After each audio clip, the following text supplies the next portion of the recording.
I start, we just would like to play for you a video to situate what we're going to talk about as the Refugee Agency this morning. So if our colleagues over there could dim the lights and put up the video.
Every 2 seconds, a person is forced to flee. Every day, 44,400 more are driven from their homes. At the end of 2017, the total reached 68.5 million, a new record. Children, men, and women escaping violence and persecution and searching for safety. These are lives, not numbers. The lives of people who pay the price of a world in conflict. 25.4 million refugees among them, nearly 3 million more than in 2016. They have fled across borders, leaving their country behind. Ma maison, c'était là-bas, auprès de cette montagne-là. Ils sont tous brûlés. Auprès de cette montagne qui sont là-bas, il n'y a pas d'une personne. Ils sont tous partis à Congo. An additional 40 million are displaced inside their own country.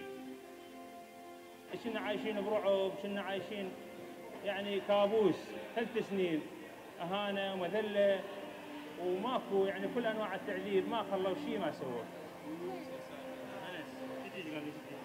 Over 2/3 of the world's refugees come from just 5 countries: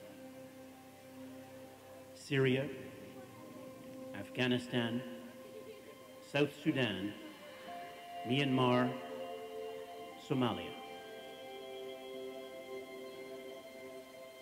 Some of these conflicts have dragged on for years. Others have flared recently with dramatic consequences. Last year, deadly violence in Myanmar triggered the exodus of nearly 700,000 Rohingyas who crossed into Bangladesh in just a few months.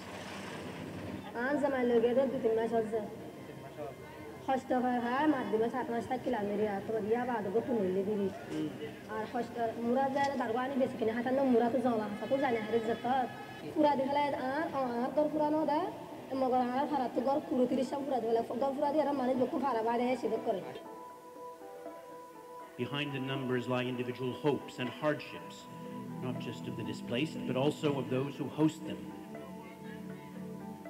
These Congolese children lost their parents in an attack and managed to flee. They walked for more than 2 weeks before Papa Jean and his wife, with 10 children of their own, took them in. Madame est infirmière. Quand elle est sortie pour chercher un peu de nourriture pour la famille, elle a trouvé ces enfants-là abandonnés à eux-mêmes. Par pitié, elle les a ramenés. Alors j'ai dit non. Nous sommes habitués à héberger les enfants. On a continué avec les autres. C'est pourquoi ils sont là avec nous. Most displaced people live in or close to the world's conflict zones. So just a handful of countries host the largest refugee populations. Turkey, Pakistan, Uganda, Lebanon,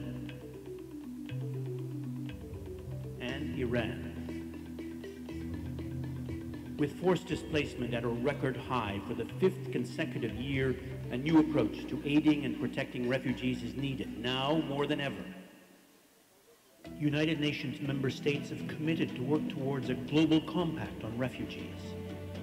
The compact will come before the UN General Assembly this year. It is a vital way forward. It starts from a hard truth, that refugee situations will exist as long as wars do, and that it may take years before refugees can safely return home. It calls for action from across the international community, and it allows us to harness ideas and innovations from new partners, from the development world to the private sector, who all become part of the solution. This approach prioritizes education for the millions of displaced children and work for their parents. Every day brings proof that their inclusion in host societies benefits all. How are you? That asylum is a critical solution which saves lives. And that the power of the human spirit can bridge cultural divides. 1 in every 110 people on Earth is now forcibly displaced. We know the only lasting solution for them is peace. But with solidarity, resilience, and ingenuity, we are building a better way forward, together.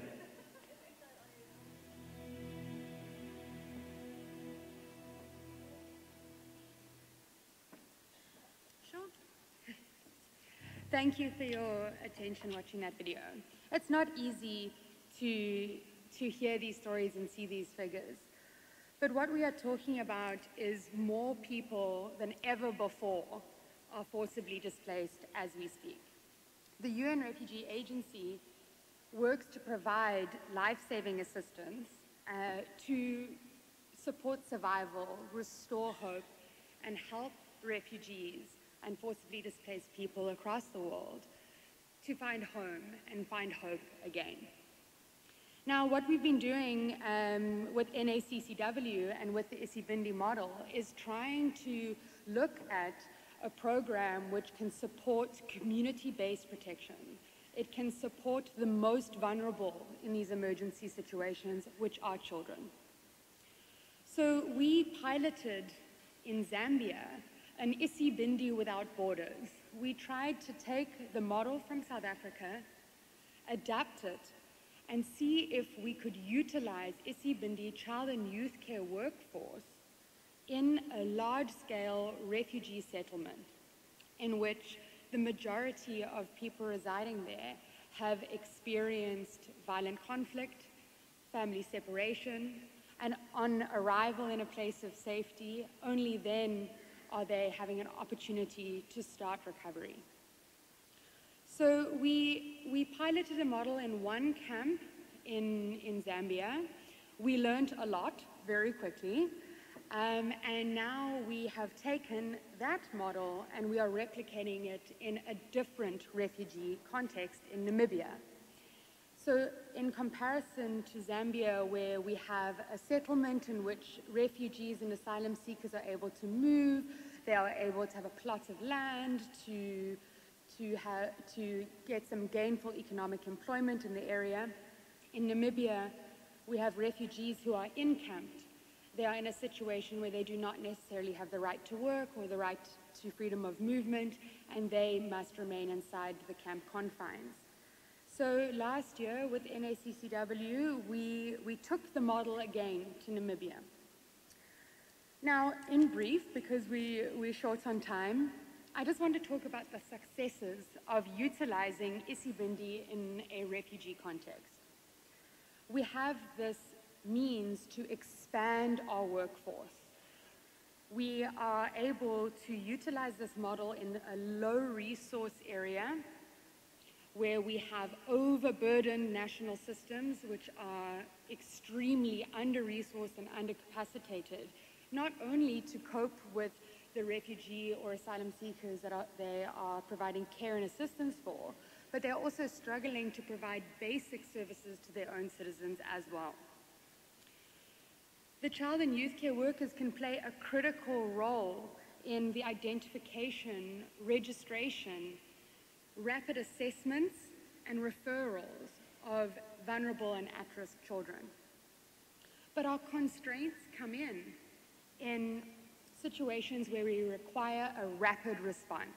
if there's going to be a pending influx of thousands of children that may be separated or unaccompanied. States can't necessarily, or at least the states in the Southern Africa region that we are looking at specifically, cannot necessarily absorb these workforces to pay those stipends, to support them and sustain the workforce over time when their resources are already so significantly overstretched. Isibindi as a model is a model of professionalization. As was mentioned in the keynote yesterday, we are not looking to have expert child protection practitioners en masse in these settlements. We are looking for professional child and youth care workers who are highly trained in this discipline and able to work on children's hours. But in order to get to that stage, there's an intensive training and professionalization period, which cannot necessarily be mobilized when you have 72 hours to respond. So what we're learning from what we're trying in Zambia and Namibia, looking at all the lessons learned and the huge successes in South Africa, is we are looking at how we can utilize the Isibindi model in a strategic and efficient way, looking at the timing of it in the refugee journey, from survival to finding home. We recognize that Isibindi may have to be adapted and adapted and adapted to whichever context we're going to. When we look at Zambia from one settlement to another, we may have a situation of protracted displacement versus new arrivals. That's two very different contexts where we will need to think about how best to apply our model. We need to ensure that while we support the rollout of Isibindi and the replications as we go along, that we are responding to the specific situations of refugees. We need to ensure that we have a layered and tiered approach where the child and youth care workers are both supported and supporting. They are able to hand up and escalate cases to more and more specialized staff. The majority of children, the majority of forcibly displaced people do not require specialized or expert support. They require that community level support that child and youth care workers can give. I will now hand over to my colleague Amanda to talk about some of the work that we are doing at a global level with youth. Thank you.